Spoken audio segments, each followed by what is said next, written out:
Good evening, everybody. My name is Joe, and I'm a weapon of mass instruction. All right, I'm going to kneel down for a minute. So yes, I'm still alive, and I apologize. I've been way out of the loop for way longer than I expected. Kind of in a hard place as far as finding internet reliably, so you'll have to bear with me on that. But I have not been captured by some creepy government agency thinking I might be a terrorist or some bullshit like that. Even though I should probably shave my beard because I'm starting to look like the stereotypical. Yeah. Anyway, so I'm way out of loop as far as the news goes. I've got nothing really to say on that without the risk of sounding like an ignorant moron. So I'm just going to stay away from that for the moment. Tonight I'm going to talk about my holster. I'm going to review it. And so I did talk about it a couple of times, and you can actually kind of see it here. If the lighting was better. But there you go. It is a Blackhawk Omega Elite. It's a universal holster. It's basically designed to hold everything from standard 9mm all the way up to like a 44 or even a 50 cal like a Desert Eagle. It's good for revolvers to some extent because it's got a fairly wide body to it, and it's fully adjustable. You can adjust the bottom where the barrel sits. You can adjust it for attachments like a laser sight or a flashlight, tactical flashlight, something like that. And for me, obviously, I'm carrying it on my left thigh, so it's a thigh rig there. And that's what it looks like. It comes in several different colors. You can choose between woodland, coyote, army digital, black, and there may be one other, I'm not sure. So there we go, that's that. Along with that, I bought their instructor belt. It's basically a thick rigger's belt designed for carrying firearm and magazines and stuff on it. And there's where I keep my mags in a Blackhawk universal double stack magazine clip. Alright, so I love this thing. I give it 5 stars out of 5. Or if you want to use a graded percentage scale, I'd say a good 95%. Overall, the thing sits pretty snug. I can do a lot of moving, and it doesn't really shake too much. So I could definitely run with this thing on, and it will wobble back and forth a little bit, and it's hard to avoid that without strangling your leg. But, it's fully adjustable. I can tighten things down if I need to. Like right now, it's getting a little bit loose, and that's the only thing. Every once in a while, you need to double check your maintenance on it. Make sure that you've got the Velcro as tight as possible on it so you don't lose. There we go. So it took me about half an hour to adjust it from right-handed to lefty. So that's it. I'm going to take off my jacket because it's rather warm in here. But I wanted to show you that with my jacket on because that's what I look like when I'm out and about. As little as that is lately. Pretty much this is my standard clothing, and it's right out in the open, everybody can see it. It comes with actually a little pouch up front, which was designed for magazines, but I'm using it for a tactical light, which I'm going to show that off as well. It's a Surefire 6P, they call it. Can't really see, but it's not too big. I can't remember how many lumens it is. I think it's a standard, like just over 100 lumens. And it's got the back of it. You can either unscrew it to put your batteries in and take them out, or you can screw it in all the way and it stays on for you. Or if it's partly unscrewed, it's got a thumb button, which is good. I'm not going to use it anymore because I don't want to kill that battery.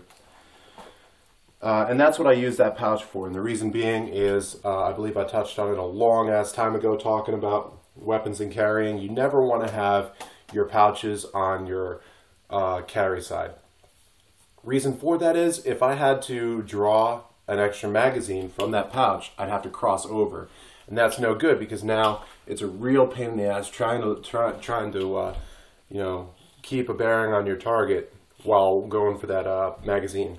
It's far easier to have it on my weak side to where it's right there ready when I need it. So I'm going to go through some quick draw practice for you right now with my Beretta. All right, and before I actually do that, I'm going to go ahead and clear the thing. All right. Weapon is clear. All right, that little shaking sound, that's the barrel. I'm going to leave it on safe for now, just because I don't want to dry fire it by accident. And there's actually, this is a level 2 holster, I want to say.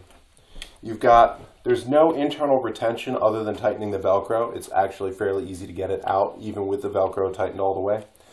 But your level 1 is the thumb brake, which is pretty standard. You break it with your thumb and you pull straight out and it's yours. And then level 2 is the outside of the thumb brake strap right here has some soft Velcro on it, and there's a strap that you can pull over it with hard Velcro, and there's your level 2 retention. I generally don't use that, mainly because if I had to draw it, it's an extra 2 seconds in order to draw if I needed to draw, and I might not have that extra 2 seconds to play with. So I carry level 1 retention only, and I just keep a real close eye on my surroundings. Like tonight I was at Turkey Hill, and I was actually, I was going for a quick coffee. I had barely enough cash on me, change to grab that coffee, but I'm up at the front of the line about to pay, and I look behind me, and there was probably a good 8-9 people all staring at me. And I noticed them earlier, and I knew that they were paying attention to me. I didn't know how close they were paying attention to me, but I was keeping an eye, and nobody was getting close to me, which is good.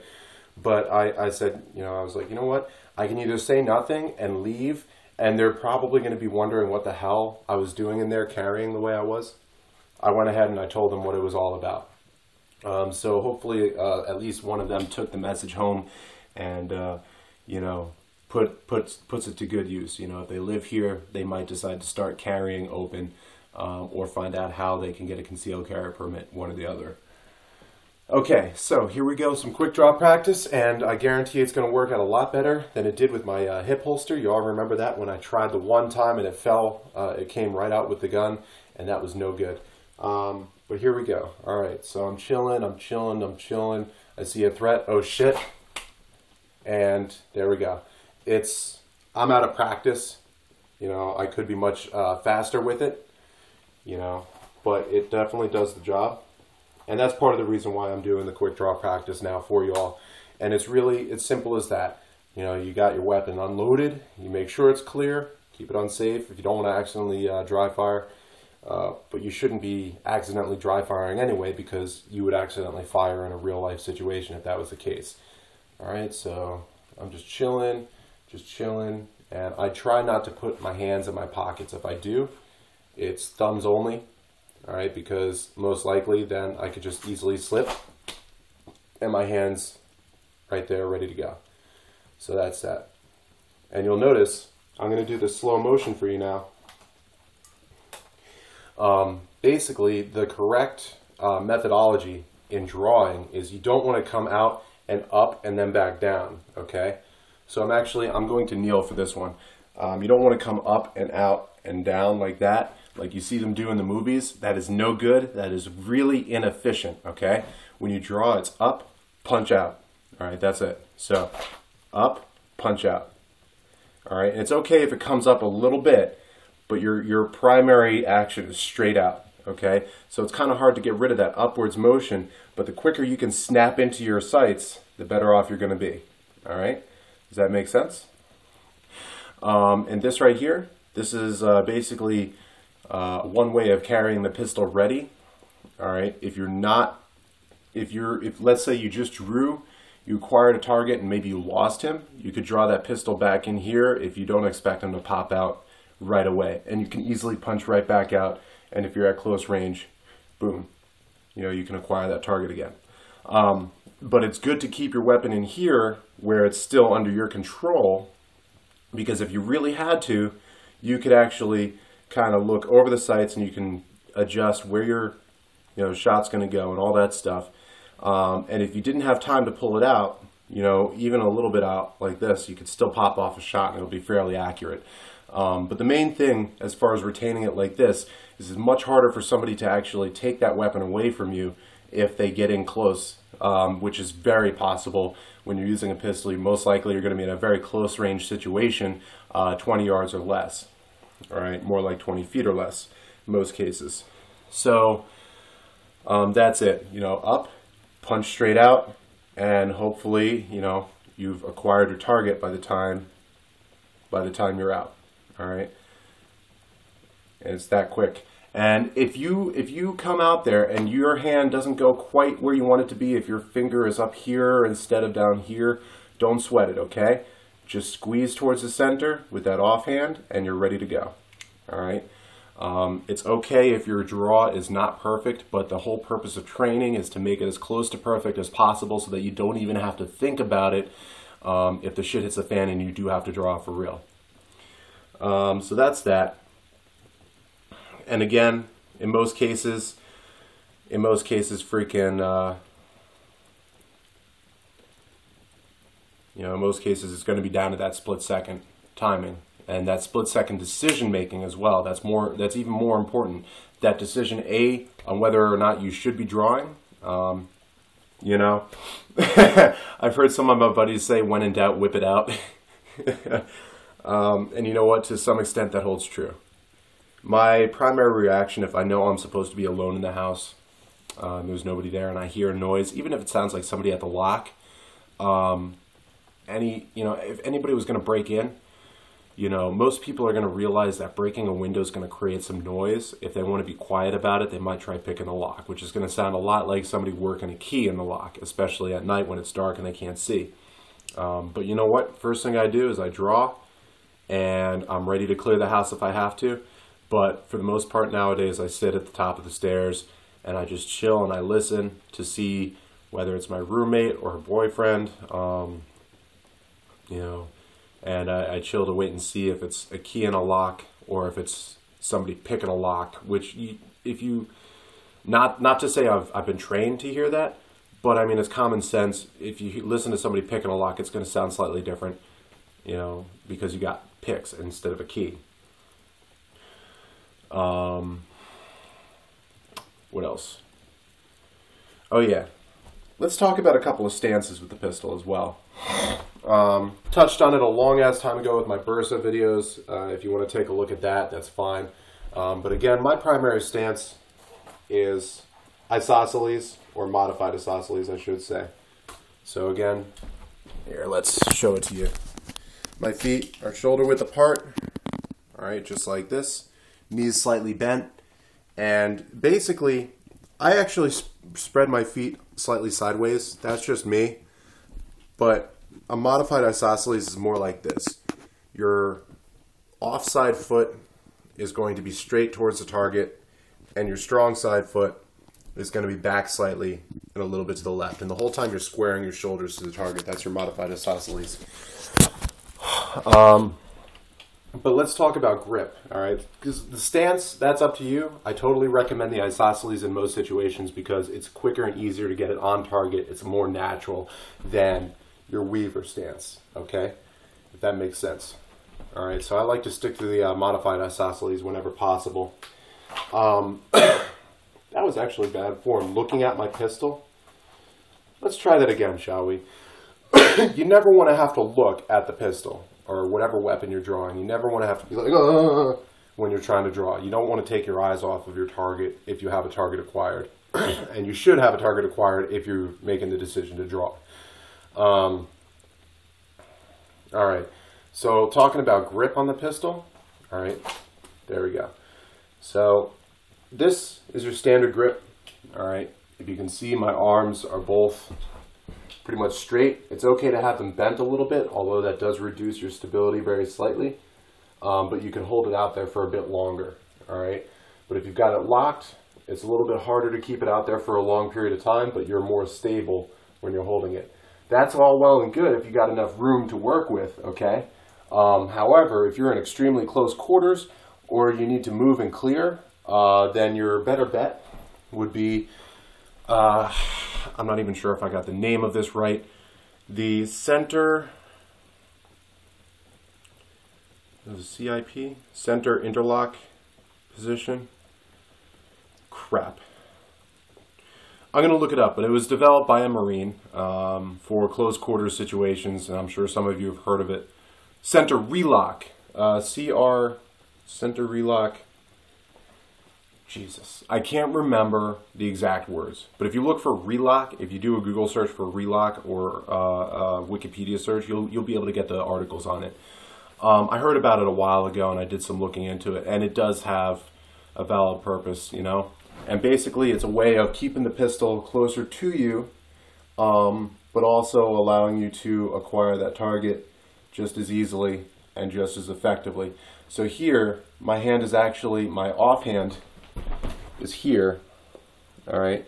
It's actually, instead of like this, it's like this. And I'm basically pushing and pulling at the same time, all right? And it can be just as accurate at close range. And the whole time, the pistol is slightly canted like this, all right?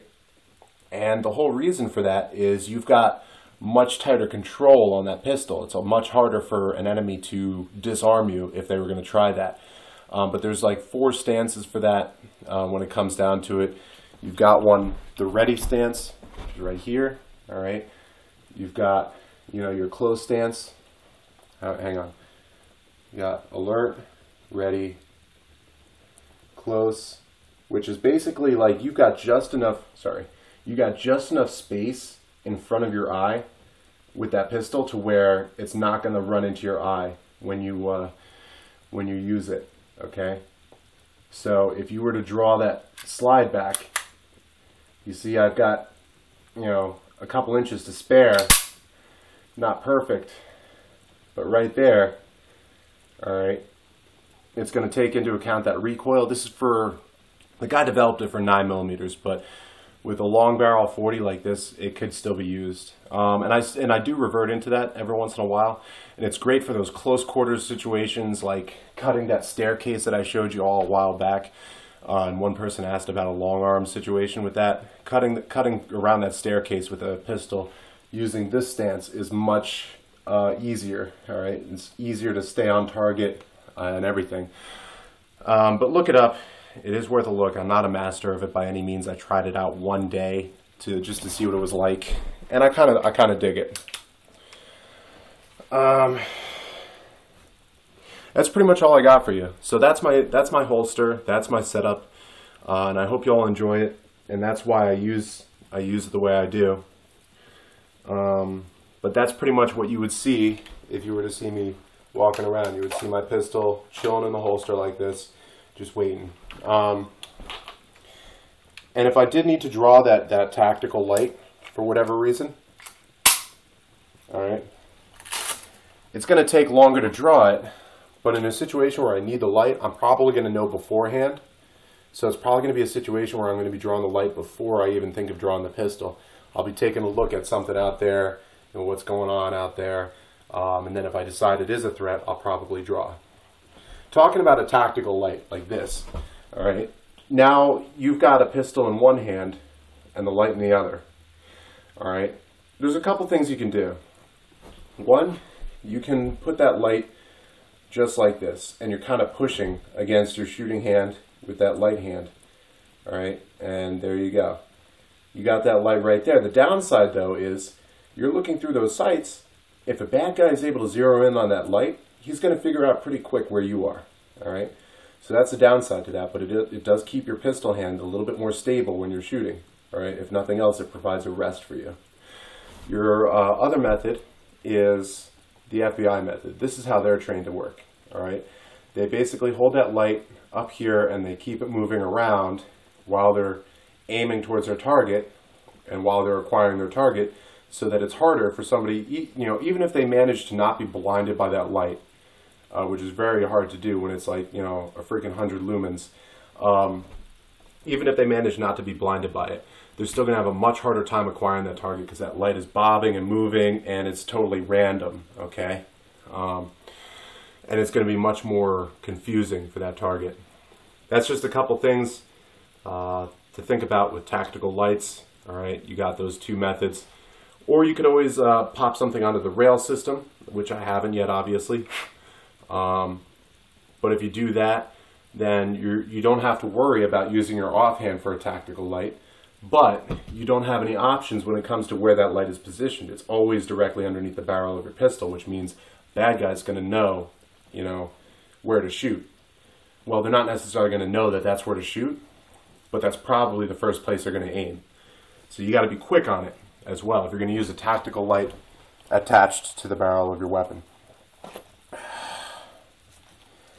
All right, and that's all I got for you tonight.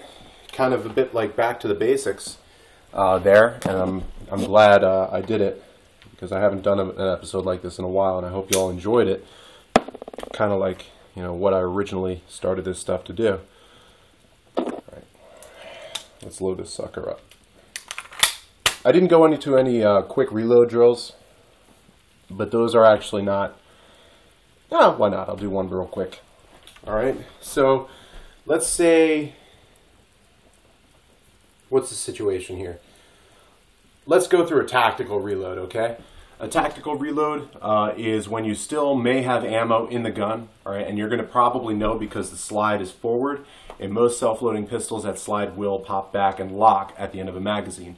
It's important for you to know whether that's the case with your individual firearm. There are some models out there that do not lock to the rear when they're out of ammo. All right, just like the AK-47, that bolt doesn't lock open. A lot of pistols are like that, especially the very small caliber like pocket pistols, okay? The Ruger LCP, if I'm not mistaken, does not lock open on an empty mag. Correct me if I'm wrong, but I think that's the case. All right, so tactical reload, all right, you still got a round in the chamber. You may have ammo in the magazine, but you're putting a fresh magazine in, all right? First thing you're going to do is you're not going to drop your partial magazine. You're going to draw your fresh, and you're going to index it, just like this. You're going to draw your fresh magazine, index it, and now you're going to use that magazine release, pop that fresh mag in, slap it in place if you need to, and pocket that partial magazine. And that was bad form. Me looking like that is not what you want to do. All right, but I haven't practiced enough with this, and I do need to practice. It's okay in practice looking at it at first to know where it is, but it's important for you to know where it is without looking. All right. All right, and if you got to fumble a little bit, okay, but that's your tactical reload. You're not in the process of firing at somebody. There's a lull in the fight. All right, and you're waiting for another target to appear, but you want to be ready in case they do. Combat reload is going to work a little bit differently. That's when your magazine is run completely dry. Okay, so this isn't completely what you want to do on it, but here we go.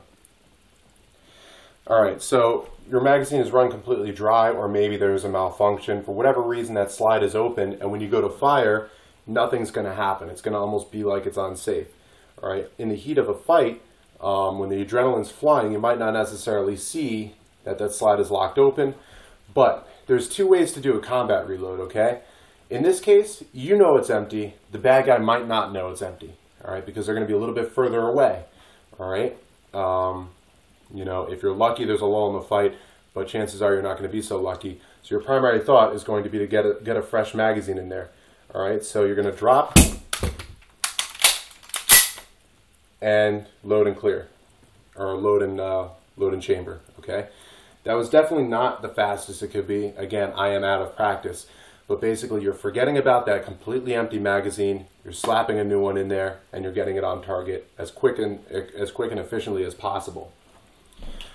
The other way is actually very similar to that tactical reload in that you retain the magazine even though it's empty, and you're going to do something like normally the front of the butt plate is going to be forward in the mag clip. You could do something like flip it backwards in the mag clip on an empty magazine. All right, so when you pop it in there, it's going to sit fine, but when you're reaching for a fresh, you'll know what the fresh one feels like, and when you feel the one that's backwards, you know it's empty. All right, does that make sense? But it's up to you to design a system that works for you in that manner. Those are the two methods for a combat reload. Again, heat of the fight. Let me double check. heat of the fight, you're completely out of ammo, and you need to get a fresh magazine in there completely. All right, in my battalion, in the Marine Corps, we practice both methods for the combat reload because there was some major debate among the brass as to which would be the most effective to use in a combat situation. Since most of us in the battalion were green, had not seen any combat, and to this day I have not, you know, we didn't really have too much to offer other than on an intellectual level. So we practiced both ways.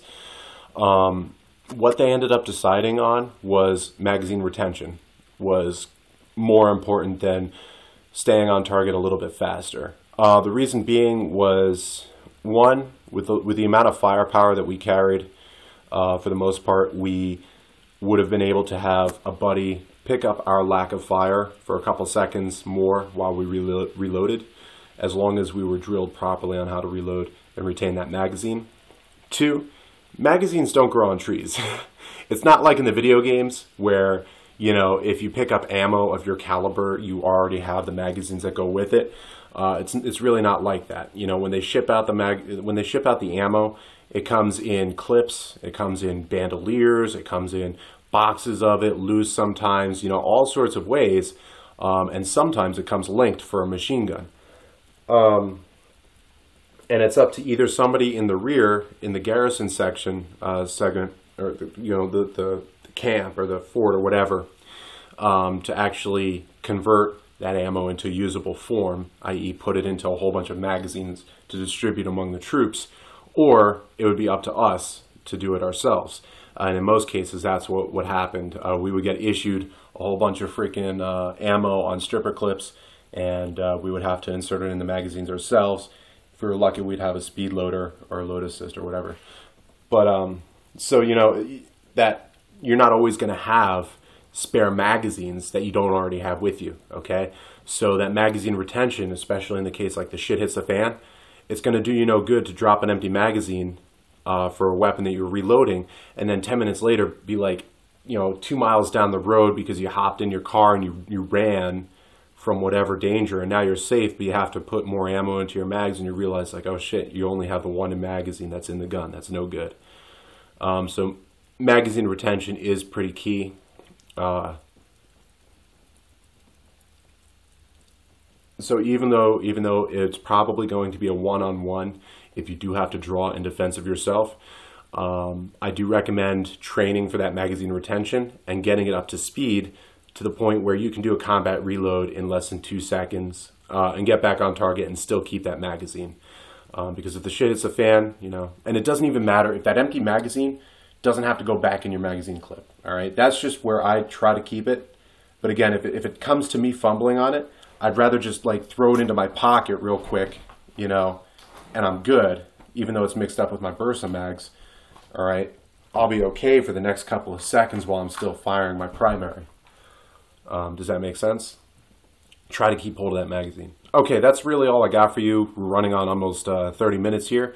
So I hope you all enjoyed this. Until next time, again, my name is Joe and I'm a weapon of mass instruction. You all stay safe now. Peace.